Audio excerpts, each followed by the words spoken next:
우리가 읽기는 여호수아서 9장 1절에서 6절까지 읽었지만 오늘은 여호수아서 9장의 전체적인 내용을 함께 살필 것입니다. 여러분 1절 말씀을 보시게 되면 이 일 후에라는 표현이 나옵니다. 여기에서 이 일은 2차 아이성 전투와 에발산에서 율법을 낭독한 사건을 가리키는 표현일 거예요. 다시 말해서 오늘 본문에서는 가나안 민족 그리고 가나안 민족 안에 속해져 있었던 히위 족속 사람들이죠. 기브온 사람들이 등장하는데요. 아이성 2차 전투 후에 그들에게 일어난 사건을 기록하고 있습니다. 1절에 보니까 가나안 족속의 여러 이름들이 등장하죠. 당시에 가나안 족속은 크게 7족속이 있었어요. 그러나 이 족속들은 단일 국가로 이루어져 있지 않았습니다. 7개의 족속이 서로 나뉘어져 있었어요. 그리고 그 각 족속 안에도 여러 부족들이 있었는데 각각의 성읍들을 중심으로 해서 개별적인 공동체로 서로 나뉘어져 있었습니다. 그래서 나중에 살피겠지만 여호수아서 13장에 보시면 여호수아가 정복한 가나안 땅의 왕들의 이름이 기록되어져 있는데요. 무려 33명이나 됩니다. 실제로는 그보다 더 많은 왕들이 있었어요. 가나안 민족이 한 나라였다면 왕이 하나였을 것입니다. 그리고 각 족속이 단일 족속이었다면 7명의 왕만 있어야 되는데 그렇지 않았죠.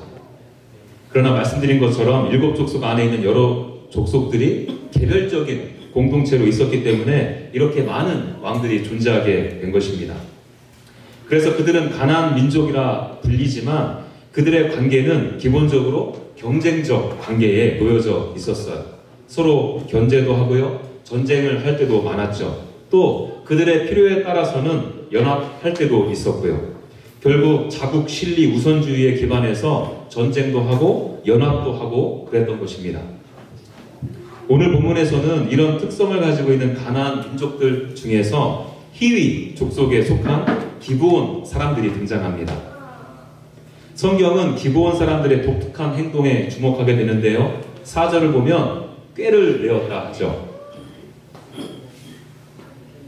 기브온 사람들이 꾀를 내게 된 배경이 되는 곳이 있는데 신명기 20장이에요. 우리 함께 좀 신명기 20장 펴볼까요? 신명기 20장.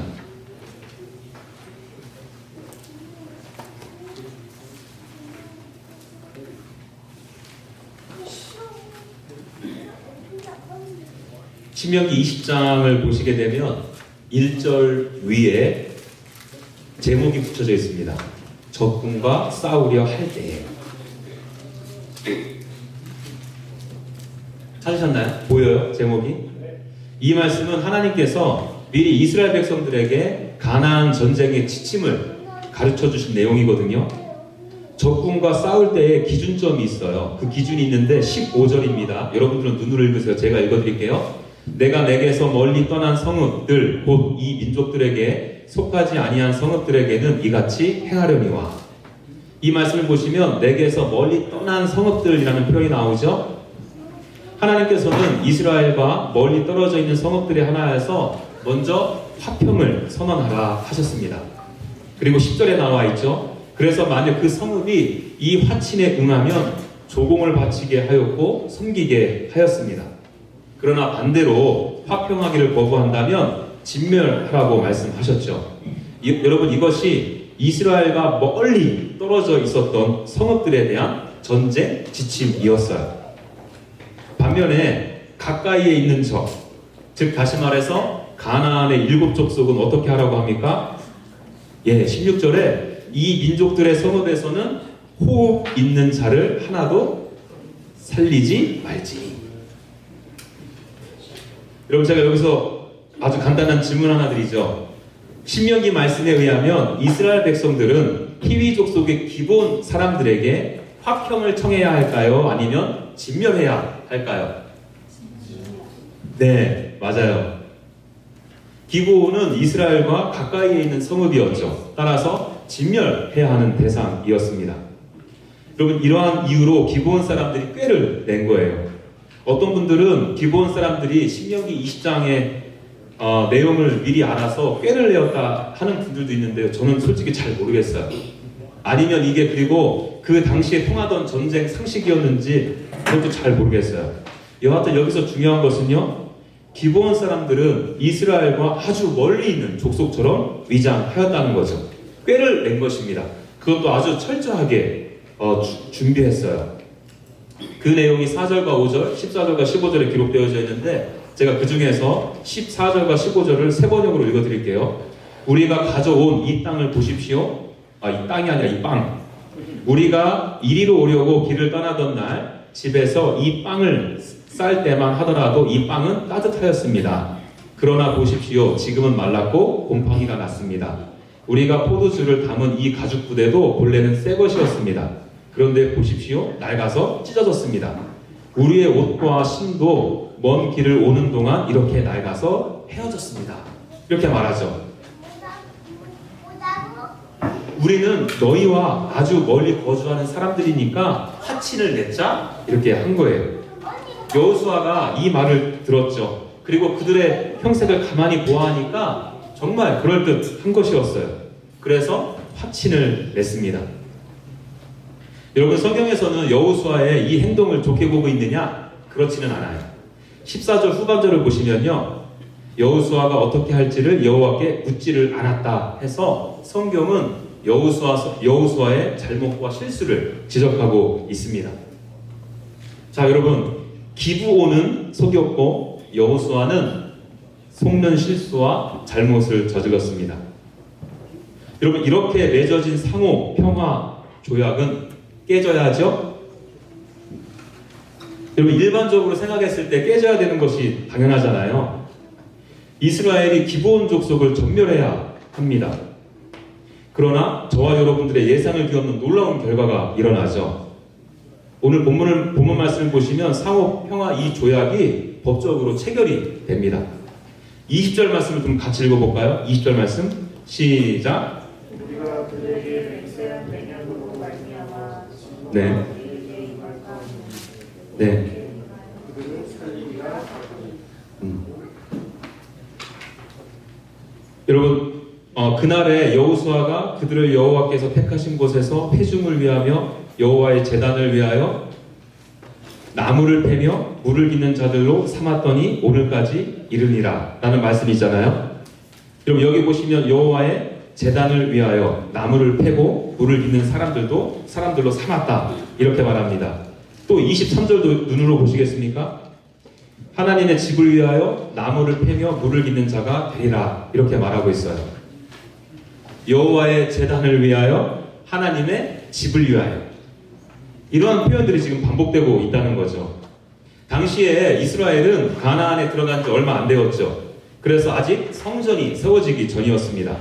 아마도 광야에서부터 제사를 지낸 성막을 그들은 가지고 있었을 거예요. 제사를 드릴 때 레위 사람들이 섬겼죠.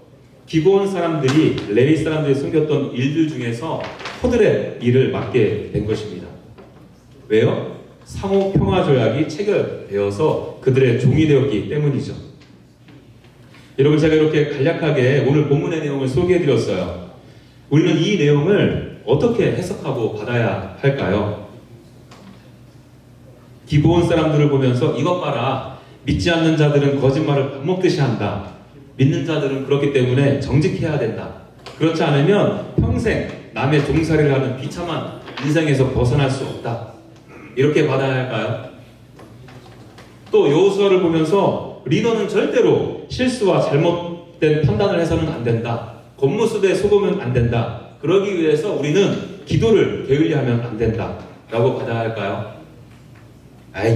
그런 적용들은 너무 영적이지 않죠. 하면서 기브온 사람들처럼 마귀는 항상 속이는 존재야. 사소한 것에 속은 결과를 봐라. 그것이 나중에는 평생 너의 발목을 잡는 올무가 될 것이다. 그럼 이렇게 적용해야 될까요? 예, 맞아요, 여러분. 기독교인들은 정직해야 되고요. 늘 기도해야 합니다. 그리고 마귀에 속지 않도록 경계해야 하죠. 그러나 오늘 본문이 그러한 내용을 강조하고 있는 것 같지는 않아요. 여러분, 저와 여러분들이 성경을 읽고 묵상할 때 조심해야 될 것이 있는데 그게 뭔가 하면 성경에 나오는 등장 인물들의 말과 행동에 너무 집중해서 신앙을 일반화, 공식화, 단순화시키지 말아야 한다는 거예요. 여호수아처럼 행동해라, 기브온처럼 하면 안 된다 해서 답을 내어놓고는 모든 사람들에게 동일하게 적용시키는 거죠. 이러면 안 된다는 거예요. 물론 여러분, 기독교 윤리를 강조하는 메시지가 무조건 잘못됐다고 말씀드리는 것은 아닙니다. 예수님을 믿는 자들은 예수님의 통치와 다스림을 받죠. 예수님의 윤리 기준은요, 세상이 가르치는 윤리 기준을 훨씬 뛰어넘거든요. 그렇기에 예수님을 믿는 자들이라면 세상이 말하는 그것들보다 훨씬 높고 깨끗한 기준을 가지고 살아야 돼요. 아시는 것처럼 성경은 성령께서 감동을 주셔서 기록되었잖아요. 그렇기 때문에 성령 하나님께서 그 본문을 기록하게 하신 목적과 의도가 분명히 있을 거라는 거죠. 성경을 해석함에 있어서 그 의도와 목적을 파악하는 것이 중요하지 않겠어요? 그럼 오늘 본문은 단순히 윤리적인 측면이 아니라 다른 의도와 목적이 있어 보인다는 거죠. 여러분, 제가 그렇게 생각하는 이유가 있는데요. 오늘 본문에서 어느 한 단어가 아주 여러 차례 반복해서 강조되고 있기 때문에 그렇습니다. 우리 한번 함께 확인해 보죠. 본문 1절 마지막 부분을 좀 보시겠습니까? 어떤 단어가 눈에 들어오나요? 본문 말씀, 1절 말씀. 듣고. 네, 가나안 민족들이 들었다 합니다. 또 내려와서 3절도 보세요. 거기 보시면 여리고 성과 아이에서 행한 일을 듣고, 기브온 사람들도 들었다 합니다. 이렇듯 오늘 본문은요, 가나안 족속과 기브온 사람들이 들었다는 것에 지금 강조점을 두고 있어요. 아울러서 그들이 들은 후에 그들의 반응이 어떻게 되었는가, 그것에 초점을 맞추고 있다는 것입니다. 정말 그런지 한번 조금 더 자세하게 좀 확인해 보죠. 먼저 가나안 민족들을 좀 보겠습니다. 2절, 모여서 일심으로 여호수아와 이스라엘에 맞서서 싸우려 하다가. 여러분, 가나안 민족들이 듣고 어떻게 반응했습니까? 연합했습니다. 연합하여서 이스라엘을 대적했다, 이렇게 반응을 하죠. 여러분, 이러한 패턴은 여호수아서 10장과 11장에 아주 반복적으로 보여져요. 그 중에서 제가 여호수아서 10장 말씀만 살펴드릴게요.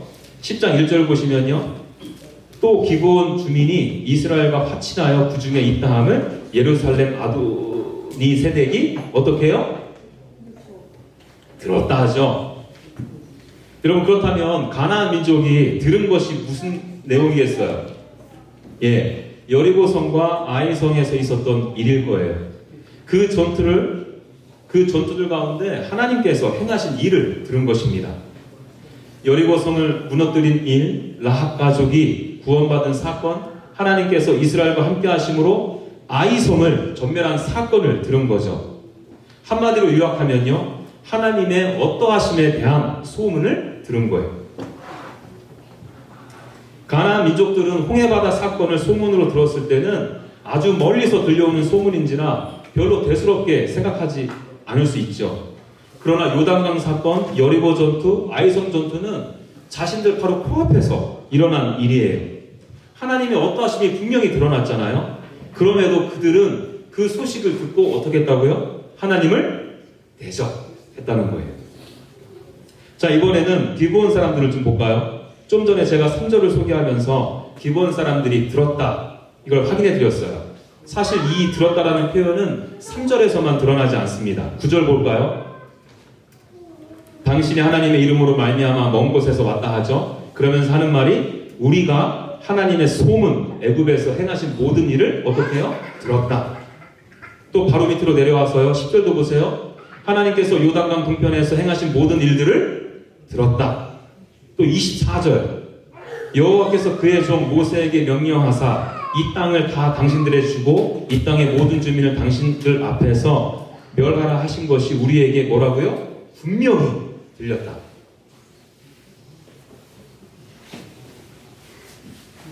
기브온 사람들은 하나님에 대한 소식을 듣고요, 화친을 맺고자 했어요.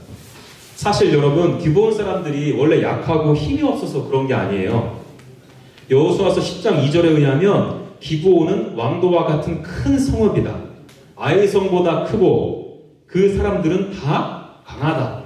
이렇게 소개하고 있거든요. 자신들의 힘과 능력을 믿어서 한번 대적해 볼 수도 있었어요.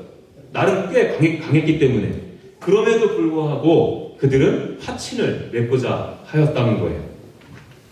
예, 여러분 기브온 사람들이 꾀를 낸 것은 분명 잘못된 거예요. 그러나 오늘 본문은 거기에 지금 초점이 맞춰져 있지 않다니까요. 여러분 제가 일전에 영화 엔드게임을 예로 한번 들었었잖아요. 타노스와 그의 부하들이 이 사람들은 이제 외국 사람들이 아니라 외계인이에요. 지구로 쳐들어왔어요. 이에 대해서 어벤져스는 목숨 걸고 맞서 싸워요. 그러다 보니 건물도 무너지고요. 교통법을 위반하기도 하고요. 무고한 시민이 부상을 당하기도 하죠. 여러분 우리가 이 영화를 볼 때 아이언맨이 저 교통법 위반하는 거 봐. 캡틴 아메리카가 건물 때려 부시는 것 좀 봐봐. 이런 거 영화 보지 않잖아요. 여러분 이러한 관점으로 보는 것은 감독의 의도를 모르고 보는 거죠. 그러니 그 영화를 제대로 즐길 수 없는 거예요. 물론 교통법을 위반하고 건물을 부순 행동이 잘했다 하는 것은 아니죠. 그러나 영화의 초점이 거기에 가 있지 않고 타노스와 멋지게 맞서 싸우는 영웅들의 모습에 있잖아요. 여러분 마찬가지라는 거죠. 기브온 사람들이 꾀를 낸 것도 이러한 관점에서 우리가 바라봐야 한다는 거예요. 기브온 사람들은 복음을 듣고 믿음의 반응을 보이는데 어리석은 수준이지만 당장은 그렇게라도 나타났다는 거예요. 처음 신앙을 가졌기에 하나님께서 기뻐하시는지 아닌지 잘 판단하는 것에는 우리가 따랐을 것입니다. 그럼에도 기브온 사람들은요, 이스라엘의 하나님의 소식을 분명히 듣고 보니 내가 붙잡을 게 내 강함이 아니라 내 성읍이 아니라 여호와 하나님을 붙잡아야겠다. 그러려면 어떻게 해야 되지? 한 끝에 꾀를 내어 속인 거예요. 여러분 성경에서 이스라엘 역사 가운데 기브온 사람들의 이야기가 가끔씩 짤막짤막하게 등장합니다. 함께 좀 이것도 찾아보죠. 사무엘하 21장입니다. 사무엘하 21장.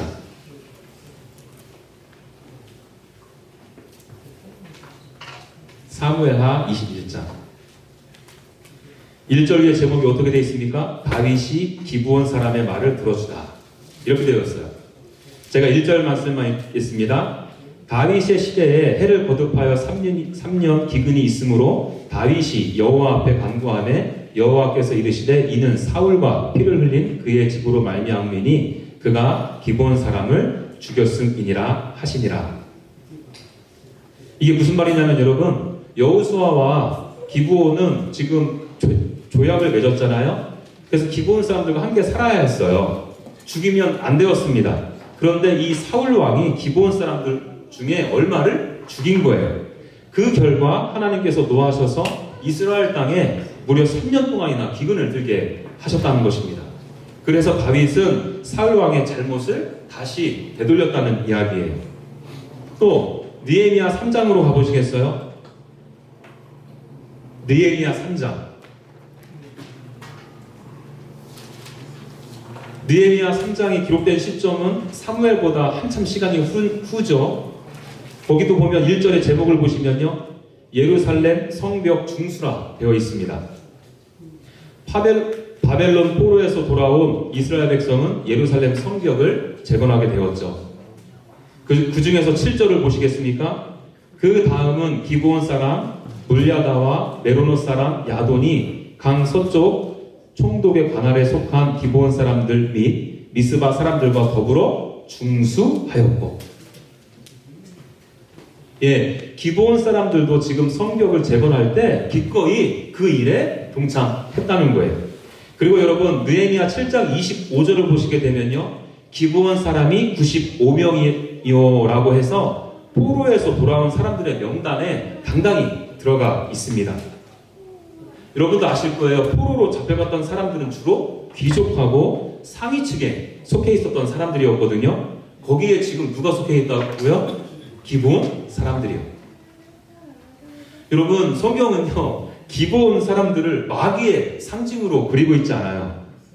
하나님의 언약 백성 안에서 함께 사는 사람들로 그리고 있습니다. 여호와 하나님을 섬기는 종으로 인정하였어요. 히브리어로 종이라는 단어는 아베드라는 단어이거든요. 이 단어의 어원하고 예배하다, 예배자라는 어원하고 같은 단어예요. 예배를 영어로 하면 서비스 맞잖아요. 그럼 이제 기브온 사람들은 하나님을 예배하는 자가 된 거예요. 여러분, 오늘 본문에 기록된 의도와 목적이 무엇인지 이제 좀 감이 잡히시나요?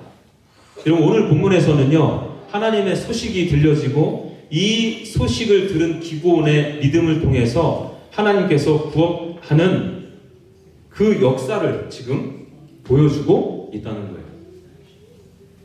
기브온 사람들은 진멸당해야 했습니다. 왜요? 하나님께서 택하신 이스라엘 백성들이 살 곳이 마땅치 않아서요? 아니요. 가나안 모든 족속의 죄가 이미 차고 넘쳤기 때문이에요. 원래 주인이셨던 하나님의 땅을 너무나도 더럽혀 놓았기 때문이죠. 하나님께서는 이 사실에 대해서 참고 또 참고 또 참고 오래 참으셨습니다. 마지막까지 애굽에서 하나님의 어떠하심에 대한 소식이 가나안 땅에 들려지게 하셨죠. 그럼에도 그들은 돌이키지 않았습니다. 하나님은 오래 참으시지 아주 참지는 않으시거든요. 하나님의 심판이 이스라엘을 통해서 지금 일어나게 된 것입니다. 그러나 여러분, 여기에서 기브온 사람들은 여리고 성과 아이 성이 진멸당한 사건을 듣게 되었어요. 하나님의 소식에 그 하나님의 소식을 듣고 하나님 앞에 나온 것입니다. 하나님은 그러한 기브온 사람들을 진멸하지 않으시고 살리셨어요. 진멸당해야 하는 당연함이 완전히 뒤엎어지게 된 것입니다. 기브온 사람들에게 있어서 이 상황은 일반적이지 않고 아주 특별한 상황이 된 거죠. 여러분, 그게 무엇이겠습니까? 은혜죠, 여러분. 우리 일전에 여리고 성 안에 있었던 라합도 보았잖아요. 당연히 라합은 여리고 성이 무너질 때 함께 진멸당해야 했습니다. 라합도 하나님에 대한 소식을 들었어요. 그 하나님을 믿어 붉은 줄을 내달았습니다. 라합도 일반적으로는 진멸당해야 되는 존재였는데 특별히 살게 된 거예요. 여러분, 기브온 사람들에게 있어서 하나님에 대한 소문, 이 소식은 바로 기쁜 소식이 된 것입니다. 그들에게 있어서 이 소식이야말로 복음이 된 거예요. 하나님의 은혜로 구원을 얻게 된 사건이죠. 여러분, 저와 여러분들이 이 본문을 이러한 관점으로 보게 된다면 우리는 복음과 관련해서 몇 가지 아주 중요한 사실을 발견하게 된다는 거죠. 첫째는요, 믿음은 복음을 들으면서 난다는 것입니다. 오늘 본문에서 계속적으로 강조되고 있는 것이 뭐라고 했어요? 그렇다. 신학자 D.A. 칼슨이라는 분이 복음이 무엇인가라는 책을 지었는데 그 책에서 복음은 기쁜 소식입니다 하면서 올바른 복음이 선포되어야 함을 강조하고 있어요. 계속해서 한번 제가 그분의 책에 나오는 것들 중에서 일부를 발췌했는데 한번 들어보세요. 복음은 반드시 선포되어져야 한다. 그런데 선포는 소식을 가진 사람이 하는 것이다. 설교에 있어서 가장 중요한 전달적 요소에 관해 말할 때 우리는 복음의 중심 메시지가 단순히 토론의 대상이 되는 윤리 규범도 아니고 감동받고 성찰하는 지혜의 어록도 아니며 정리되고 도식화된 조직신학도 아니라는 사실을 이해해야 한다. 물론 복음의 토대 위에서 윤리가 구축되고 지혜가 결집되고 신학이 조직될 수는 있지만 이 세 가지 자체가 복음인 것은 아니다. 복음은 소식이되 기쁜 소식이다. 그러므로 반드시 공개적으로 선포되어야 한다. 여러분, 무슨 말이에요? 복음은 본질적으로 어떠한 삶의 방식이 아니라는 거예요. 이것 해야 된다, 저것 해야 된다, 이렇게 살아야 된다, 저렇게 살면 안 된다라는 식의 윤리 규범이나 지혜의 어록이 아니라는 거예요. 이렇게 복음은 좋은 충고가 아니기에 좋은 소식이기 때문에 선포되어야 한다는 거죠. 선포된 하나님의 말씀이, 선포된 하나님의 어떠하심이 들려지게 될 때 당연히 죽어야 하는 존재가 특별히 살게 되는 역사가 일어나게 된다는 것입니다. 여러분, 기브온 사람들을 보세요. 그들은 저 멀리 애굽에서 행하신 하나님의 기이한 일을 누군가를 통해서 들었을 거예요. 그럼 훌륭한 조직 신학자가 와서 신학을 논리적으로 가르쳐서 지식적으로 설득당하지 않았을 것입니다. 삶의 지혜가 되는 말들, 위로와 격려를 통해 감정적으로 보양되지도 않았을 거예요. 기독교 윤리를 가르쳐서 그 행위를 통해 구원을 얻어야 한다고 강조하지도 않았을 거예요. 그저 이름도 모를 누군가가 하나님의 소식을 퍼다 날랐어요. 그런데 그것이 그들의 마음에 귀에 들려졌고 그에 대하여 믿음으로 반응하게 된 것입니다. 그래서 믿음으로 반응한 것도 엄밀히 말하면 은혜로 이루어진 사건이에요. 가나안 민족이나 기브온 사람들은 모두 똑같이 하나님의 소식을 들었잖아요. 그런데 그에 대한 반응은 전혀 달랐다는 거예요. 왜 그럴까요? 예, 솔직히 말씀드리면 저는 그 이유를 몰라요. 그럼 제가 한 가지 확실하게 말씀드릴 수 있는 것은 기브온 사람들이 구원받을 만한 공로가 있어서 그런 것은 아니라는 거예요. 그리고 그 소식을 들었을 때 그 소식을 기쁜 소식으로 받을 만한 능력도 그들에게는 없었다는 거예요. 이러한 근거를 오늘 본문에서 그리고 성경 전체로 그 범위를 넓혀보아도 그 어디에도 찾아볼 수 없습니다. 그들은 똑같이 진멸 대상이었거든요. 하나님께서 하나님의 복음으로 들리도록 그들의 귀를 열어주셨기에 그것이 들려지고 믿어져 그 믿음에 대하여 반응한 것입니다. 은혜죠. 둘째로 여러분, 하나님의 소식에는 나쁜 소식도 동반한 사실을 우리가 잊지 말아야 돼요.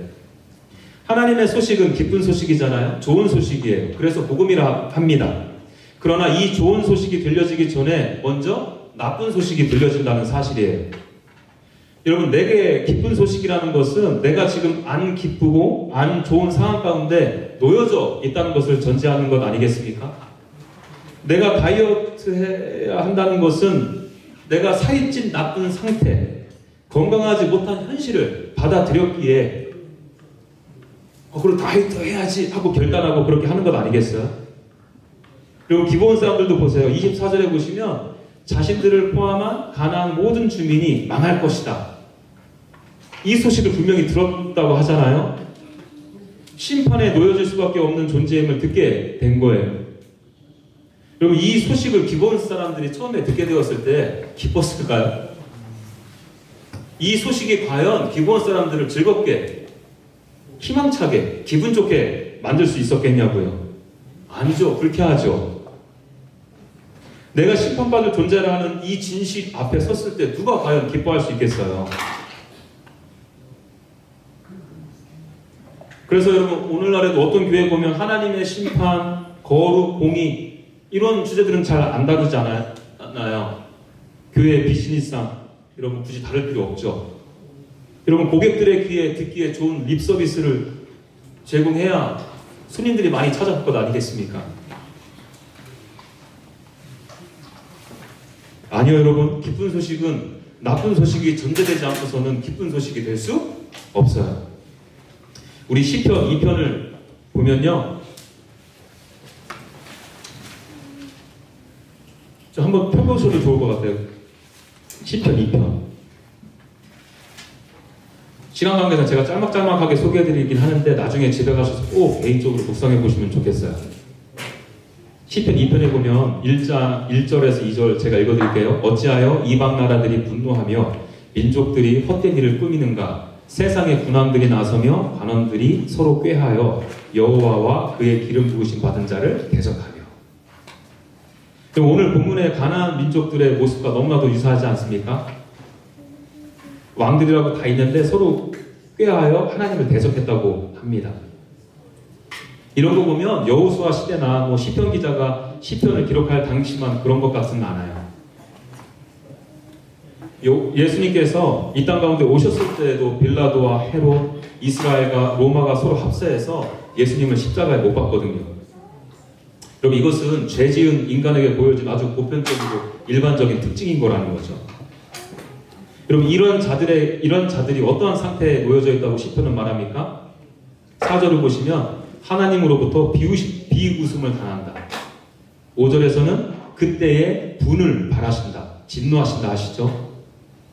그리고 하나님께서 한 아들을 세우셔서 그 진노를 드러내시는데요. 그 진노가 어떻게 나타납니까? 9절에 철장으로 그들을 깨트린다.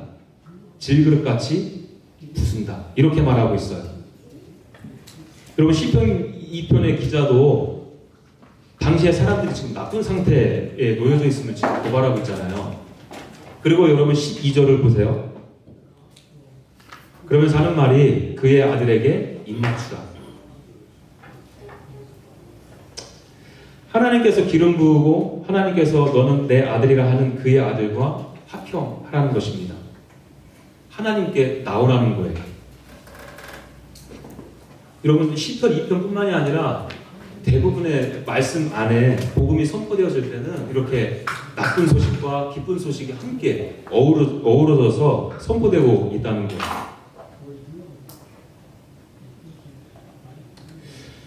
여러분 제가 간략하게 좀 복음과 관련돼서 오늘 본문을 토대로 해서 말씀을 드렸는데 여러분들은 지금까지 복음을 어떻게 이해하고 계셨나요?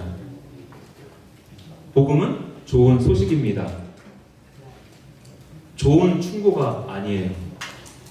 나는 이런 부분들이 좀 약하지 이렇게 저렇게 해서 보완하면 구원을 이뤄낼 수 있을 거야 해서 신학적인 지식을 보완하고 삶의 지혜를 축적하고 도덕적인 삶을 통해 구원을 얻는 것도 그 구원을 완성할 수 있는 것도 아니라는 거예요. 여전히 나는 망할 존재라는 거예요. 좀 더 종교적일 뿐이고 좀 더 교양 있고 좀 더 지혜로울 뿐입니다. 좀 더 도덕적이고 윤리적일 뿐이지 이것들 안에는 당연함을 뒤엎을 만한 특별함이 있을 수 없다는 거예요. 좋은 충고로는 내 존재가 바뀌지 않기 때문이에요.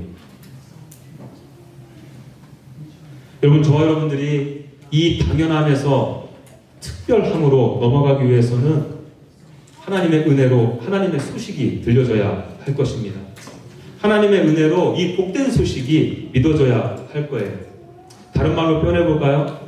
복음이신 예수 그리스도와 인격적인 관계를 맺어져야 한다는 거예요. 왜냐하면 하나님께서는 예수 그리스도를 통해서 우리에게 주어질 당연한 심판에서 구원받을 만한 특별한 존재로 특별한 기쁜 소식을 주셨기 때문이에요. 좀 전에 제가 시편 2편 말씀 소개해드렸잖아요. 하나님께서 기름 부으신 자 누구를 가리키겠습니까? 하나님께서 살아나시는 하나님의 아들이라 할 때 이 아들 누구를 가리키겠어요? 예수 그리스도 아니겠습니까? 예수님께서는 기름 부음 받으셨죠. 가난한 자에게 아름다운 소식을 전하십니다. 마음이 상한 자를 고치십니다. 포로된 자에게 자유를 주십니다. 갇힌 자에게 노임을 선포하십니다. 모든 슬픈 자를 위로하십니다. 슬픔 대신 기쁨을, 근심 대신 찬송을 주시는 분이 바로 우리 예수 그리스도세요. 그런데 여러분 이러한 목적을 가지고 이 땅에 오신 예수님께 헤롯과 본디오 빌라도, 이방인, 로마인들은 또 이스라엘 백성들까지 합세해서 기름 부으신 거룩한 종 예수님을 거슬렀어요. 합세해서 하나님을 대적한 것입니다. 그들은 예수님을 배반하고 예수님께 등을 돌렸죠. 예수님께 가시관을 씌우고 갈대를 쥐어주고 홍포를 입히고 침을 뱉음으로 마금하고 조롱하고 비웃었습니다. 채찍으로 때리고 십자가에 달게 하셨죠. 하나님께 반기를 들고 대항한 것입니다. 예, 망할 존재인 거죠. 이게 저와 여러분들이라는 거예요. 나쁜 소식이죠. 그러나 하나님께서는 예수님이 십자가에 달리게 내버려 주셨어요. 사실 하나님께서 주도하신 것입니다. 하나님의 권능으로 하나님의 뜻을 이루시기 위해서 그들이 그렇게 합세해서 십자가에 달도록 내버려 두신 거예요. 하나님을 대적한 저와 여러분들이 져야 할 십자가인데 예수 그리스도께서 지시도록 내버려 두신 거예요. 아니 오히려 하나님은 그토록 사랑하는 아들을 향해 철퇴를 가하셨죠. 질그릇처럼 잘게 부으셨습니다. 철퇴를 맞아야 하는 존재는 질그릇처럼 부셔져야 하는 존재는 저와 여러분들인데 그리스도께서 그렇게 하도록 하나님께서 하신 거예요. 예수님께서는 하나님께 대항하는 자들에게 하나님의 진도를 쏟아내지 않으셨죠. 철퇴로 대적하지 않으셨습니다. 기름을 부으신 자로 하나님의 아들로 기꺼이 본인이 잘게 부서지기를 선택하셨다는 거예요. 왜요? 당연히 심판받고 심판받아야 될 존재인 저와 여러분들에게 특별히 구원받을 존재로 부르시기 위함입니다. 하나님을 반역하고 하나님께 대적하던 존재가 이제는 하나님을 섬기는 종, 하나님만을 예배하는 자로 세우기 위함이죠. 그럼 이게 얼마나 우리에게 좋은 소식이며 기쁜 소식입니까? 여러분, 하나님의 기쁜 소식, 좋은 소식이신 예수 그리스도께로 나오십시오. 그리고 여러분, 예수님만을 따르기로 결단하고 행하는 저와 여러분들이 되길 바랍니다. 여러분, 기브온 사람들은 이스라엘과 화친을 맺자고 기꺼이 나왔잖아요. 반대로 한번 생각해 보자고요. 기브온 사람들이 이스라엘과 화친을 요구했다는 것은 가나안 민족들과의 화친을 깨고 나왔다는 거예요. 기브온 사람들은 이스라엘과의 화평을 위해 기꺼이 가나안 민족들을 배신하고 나온 것입니다. 하나님을 따르는 삶을 살기 위해서 그들은 기꺼이 그들이 지금까지 믿었던 신을 배신한 거예요. 그들이 추구했던 생활 방식, 그들이 추구했던 삶의 가치로부터 완전히 등을 돌린 것입니다. 다음 주에 살피겠지만 배신당한 이 남부 연합군들이 기브온 사람들을 쳐들어가거든요. 남부 연합군 안에는 모래와 같은 군사들이 있었고 말과 병거가 있었다고 합니다. 저 같으면 그런 연합군을 배신하는 것이 쉽지는 않았을 것 같아요. 그러나 기브온 사람들은 목숨 걸고 배신했어요. 기브온 사람들은 오늘 본문에서 최소한 2번이나 목숨을 걸었습니다. 한 번은 연합군을 배신할 때, 또 한 번은 여호수아 앞에 나올 때예요. 이들은 연약하고 부족했긴 했지만 하나님 반, 세상 반 해서 양다리를 걸치지는 않았어요. 자신의 유익과 만족을 위해서 어느 때는 세상과 타협하고 어느 때는 하나님과 화친 맺지 않았다는 것입니다. 복음의 능력이 그들을 그렇게 하도록 한 것이죠. 여러분, 이제는 저와 여러분들이 예수님을 믿는다는 이 고백을 넘어서 사랑했던 세상과의 이별을 구하십시오. 세상이 추구하는 삶의 가치, 세상 정신을 따르는 것에 대하여 이별을 선언하십시오.